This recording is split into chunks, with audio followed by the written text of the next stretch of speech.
Boa noite, gente. Que absoluta honra ocupar esse espaço com vocês. Vamos lá? Boa. Diretores de produto aqui em São Paulo, onde eu moro, onde o mercado é bastante aquecido, eles têm uma remuneração média de R$ 145 mil por mês. Esses dados, eles são do Glassdoor e são classificados por eles como tendo um super alto nível de confiabilidade. Quando a gente considera todas as indústrias, essa é a remuneração de um diretor de produto, tá? Aqui em São Paulo. Responsável por decisões que envolvem lançamentos, evoluções, incrementações e até o cancelamento de produtos. Focando um pouquinho mais na minha área de atuação aí nos últimos anos, serviços financeiros, a gente vê que a remuneração de um gerente de produto, que também está próximo dessas decisões, tá? O chamado Product Manager, por muitas pessoas, é em torno de R$ 52 mil por mês. A média em si do salário, apesar de alta, né, não é tão absurda, ela está ali na casa dos R$ 12 mil, mas é uma área, né, serviços financeiros, onde o bônus rola solto. Eu mesmo já tive alguns chefes que ganhavam bônus milionários por ano. Assim. Pois é. E aí a gente tem o designer de produto, né, cuja média de salário também é bastante significativa.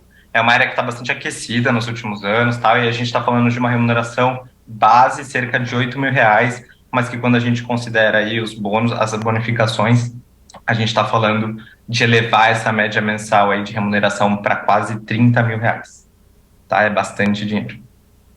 É tanto dinheiro que, na verdade, é mais do que 99% da população brasileira ganha hoje como remuneração. E não é só isso, tá? Com o Brasil atualmente ocupando o nono lugar no ranking de países com mais desigualdade no mundo, segundo a ONU, na outra ponta a gente tem aí mais ou menos 30% dos brasileiros vivendo com apenas cerca de ali pertinho de R$ 500 por mês. É uma diferença absurda. A gente está falando aqui de dois mundos bastante diferentes. O que eu quero dizer com isso é que essa galera aí, cheia da grana, toma decisões todos os dias de produtos, especialmente, que impactam de forma direta e significativa a vida desses outros 99%. E como a gente bem sabe, como o nosso sistema não deixa a gente esquecer, é bastante difícil sair do grupão dos 99% e passar a fazer parte do grupinho do 1%, né? Essas pessoas, elas geralmente vivem em mundos completamente paralelos, completamente diferentes. O que significa que muitas vezes mesmo, essas decisões sobre produtos, elas são tomadas sem contexto nenhum, ou seja, sem a menor ideia de como é a vida da maioria das outras pessoas, sem que essas pessoas, né, esse 1%, nunca tenha vivido, experienciado, sentido, pensado o que essas pessoas pensam, ou seja, a gente está falando aí de falta de noção total de outras realidades, assim, né, realidade essa que faz parte da vida de milhões e milhões de brasileiros. E aí eu não estou falando só dos brasileiros, né, daqueles 30% que vivem com até R$ 500 por mês, mas sim de todo mundo que não faz parte desse 1%. Dessa realidade que eu estou falando, que é tão diferente. Eu consegui me infiltrar nesse grupinho de 1%, com a ajuda de alguns privilégios, oportunidades e muito, mas muito estudo mesmo. Hoje eu trabalho como design manager na área de serviços financeiros, algo que ninguém na minha família poderia acreditar alguns anos atrás, e às vezes, para ser bem sincero, assim, nem eu mesmo acredito. Eu precisei ter graduação, MBA e mestrado na área quando eu tinha ali 20 e poucos anos para ser considerado um candidato possível. Hoje em dia acho que está até um pouco mais fácil de entrar na área, né? O número de vagas tá bem grande, assim, depois do boom que a gente teve aí das fintechs, neobanks, etc. Mas eu confesso que eu constantemente olho para os lados, assim, eu não vejo ninguém que veja uma realidade parecida com a minha. Mas esse sentimento de inadequação, de estar fora do lugar, sempre foi bastante presente na minha vida. Né? Ora por questões que nasceram comigo, ora por situações pelas quais eu passei. Eu queria conversar um pouquinho com vocês sobre isso. Eu queria compartilhar, na verdade, alguns marcadores importantes que me garantiram um olhar contrastante para a vida, assim, ao longo dela, né? Então, desde que eu pude, eu estudei, desde muito pequeno, e aí a academia me ensinou, e me provocou bastante a questionar tudo sempre. Eu nasci autista, então meu olhar para o mundo sempre foi definitivamente diferente do da maioria das pessoas. Eu fui bolsista numa faculdade de rico, então eu definitivamente era um peixe fora d'água ali. Eu estudei em escola pública quase minha vida toda. A família da minha mãe é japonesa, tradicionalista, hiper tradicionalista, e a do meu pai é negra nordestina, então vocês imaginam o contraste que tem aí, né, e o quanto eu fui provocado para ver que realidades diferentes existem ao longo da minha vida toda. Eu sou gay, e aí por grande parte da minha vida essa identidade sempre viveu em paralelo. Eu passei quase a minha vida toda na periferia. Hoje em dia eu sou playboy, moro na zona sul de São Paulo. O que eu quero dizer com isso é que eu sempre fui treinado, né, para compreender, para entender, para considerar que realidades diferentes existem, né, e não só isso, elas coexistem, elas se interdependem e muitas vezes até se atravessam. Mas para quem nasceu pronto para ocupar ali um lugar no grupinho do 1% e não teve que passar por muita coisa, né, para estar lá, para ocupar essa posição, isso é um pouquinho mais difícil de ser entendido. E aí eu queria compartilhar com vocês a diferença que pode fazer ter um infiltrado no grupinho do 1%. Né? Questionar, provocar, provar que existem diferentes realidades, né, da que essas pessoas estão acostumadas, é fundamental para a gente conseguir criar produtos que sejam centrados em necessidades reais, né, que existem.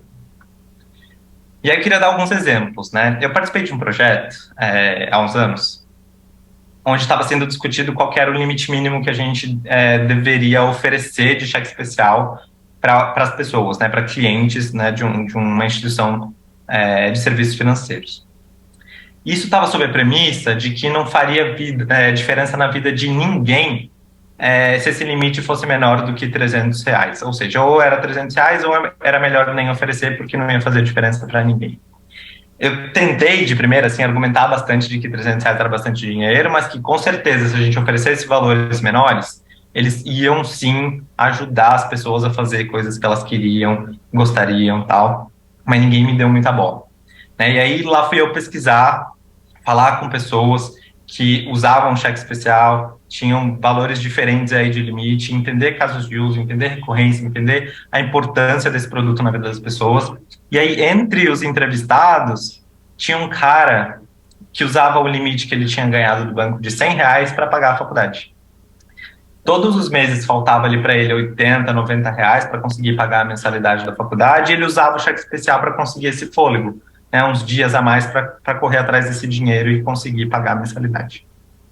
E aí, como parte da entrega dessa pesquisa, eu mostrei para os stakeholders, né, o vídeo onde esse entrevistado contava essa história, e aí todo mundo ficou super emocionado, meu Deus, como R$ 80 pode fazer tanta diferença na vida de uma pessoa, e eu aqui ganhando 30, 40, 50 mil reais por mês. E aí, juntos, a gente decidiu que não ia ter limite mínimo, né, que o motor de crédito ali entendesse que era o valor que aquela pessoa merecia, e isso era disponibilizado direto no aplicativo. Tem uma outra história legal que eu queria compartilhar com vocês sobre o lançamento de Pix. Né? Quando as primeiras discussões sobre o Pix começaram, eu vi muitos stakeholders duvidando do potencial, tá, desse novo produto. Parece meio doido falar disso agora, né, depois do sucesso que a gente sabe que é o Pix e o tanto que a gente usa no dia a dia, mas haviam muitos receios ali naquela época sobre os usuários não se acostumarem com o Pix, acharem inseguro, acharem confuso, difícil de usar. E eu lembro super bem, assim, que a primeira reunião que eu fiz sobre Pix, eu fiquei super animado. E a pergunta que eu fiz de cara foi, era isso, é de graça? E aí ninguém entendia, nenhuma das pessoas de produto entendia por que eu estava tão feliz com isso, né? Com o fato do Pix ser de graça. Gente, vocês lembram disso, que custava uns 15, 20 reais para fazer transferência bancária? Quando falava sobre isso nas reuniões, né, as pessoas de produtos, os stakeholders falavam, não, mas não é tão caro assim, 10, 15, 20 reais. Né? Ou pior ainda, né, o que eles falavam era tipo, mas não é a transferência que a gente paga, é o pacote de tarifa. A gente paga a tarifa por mês e aí a gente faz a transferência de graça. Cara, vocês lembram disso? Pagar 100, 150 reais para a banca? É muito doido de pensar isso hoje em dia, né? Eu precisei juntar mas várias evidências, assim, do quão dolorido era para as pessoas pagar a transferência. E mais, assim, o tanto de acrobacia que as pessoas faziam para conseguir fugir dessa taxa. E aí só assim, só quando eu consegui provar que era algo dolorido, que era algo super significativo para as pessoas, né, ter que despender aí desse valor, as conversas sobre a adoção de produto passaram a ser um pouco mais otimistas, e aí sim a gente conseguiu chegar um pouco mais próximo da realidade, né, projetando o sucesso que o Pix foi. Tem uma outra discussão que eu já tive várias vezes, assim, né, em diferentes lugares por onde eu passei, que é o quão inconcebível para vários stakeholders, para várias pessoas de produto, que o brasileiro médio, entre muitas aspas, não invista o dinheiro que sobra. Pois é, primeiro, né? Que dinheiro que sobra? Essa é sempre a primeira pergunta que eu faço. Segundo, que é bem difícil para eles entenderem, assim, perder dinheiro não é uma opção para quem é pobre. Não é. Né? Correr o risco de perder o dinheiro suado, um centavo que seja, assim, é inadmissível. Quem rala para conseguir o dinheiro não quer colocar isso em risco de jeito nenhum. Pode oferecer rios de retorno, pode fazer um monte de promessas. Se existe qualquer risco ali de perder esse dinheiro, cara, estamos fora. E aí, trazer esse contexto, provar esse sentimento, me ajudou a ter várias conversas sobre esse assunto. Várias, assim. Para conseguir direcionar, né? Oferta e demanda, público-alvo, tamanho de oportunidade, product market fit. Mas é super curioso, assim, como é uma realidade impensável para muitas pessoas. E aí eu queria compartilhar com vocês os principais movimentos que eu precisei fazer para garantir que essas realidades fossem descobertas, consideradas, discutidas, enfim, contempladas, né, durante essas discussões de produto. Quando eu falo sobre pesquisa, eu geralmente uso bastante a frase esse relatório precisa ser a prova de balas. Né? Pela divergência de contexto, nem sempre o que o usuário precisa é o que o stakeholder quer fazer. Então, é super importante que a gente consiga deixar muito claro nos relatórios assim, o que precisa ser feito de forma muito objetiva e inquestionável mesmo. Né? Então, fotos, vídeos, citações, mapas mentais, diagramas, assim, o que for preciso para tirar esses stakeholders da inércia, né, para fazer com que eles consigam se deslocar da sua própria realidade e enxergar outras, tá valendo. Assim, o que a gente tiver de evidência tem que estar ali. E geralmente também não adianta falar só uma vez, né, apresentar só uma vez, defender o ponto de vista só uma vez. A não ser que seja algo super, hiper impressionante, assim, é muito fácil esquecer, né, uma realidade que não pertence a gente, né, que não é nossa. Então leva um tempo para digerir, para compreender, para acreditar às vezes, sabe? Para aceitar que outras realidades existem. E aí, enquanto esse tempo passa, é muito bom que a gente reforce essa mensagem mesmo para que ela não seja esquecida.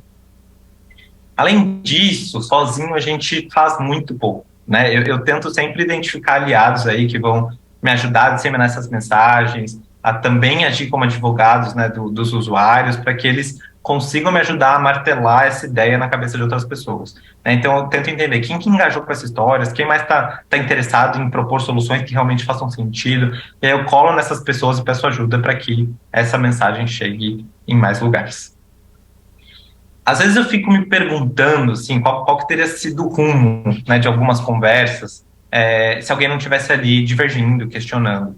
A impressão que eu tenho, né, de forma muito recorrente, é que muitos produtos teriam sido construídos assim para jovens, de classe média alta, de grandes capitais, ligados em tecnologia e que adoram marcas de luxo. Assim, eu tenho certeza que todo mundo já ouviu essa definição em algum lugar para algum projeto. Né? Eu, por exemplo, incontáveis vezes. Só que para algumas pessoas é realmente muito difícil sair das suas próprias cabeças, né? Sair das suas próprias realidades. Só que eu queria reforçar que essa responsabilidade também é nossa, né? Como designer, muitas vezes a gente está numa posição privilegiada de poder informar, influenciar decisões. Né? E aí, User Experience Design, por definição, é para pessoas. Né? E pessoas que merecem ser incluídas, elas também são pessoas.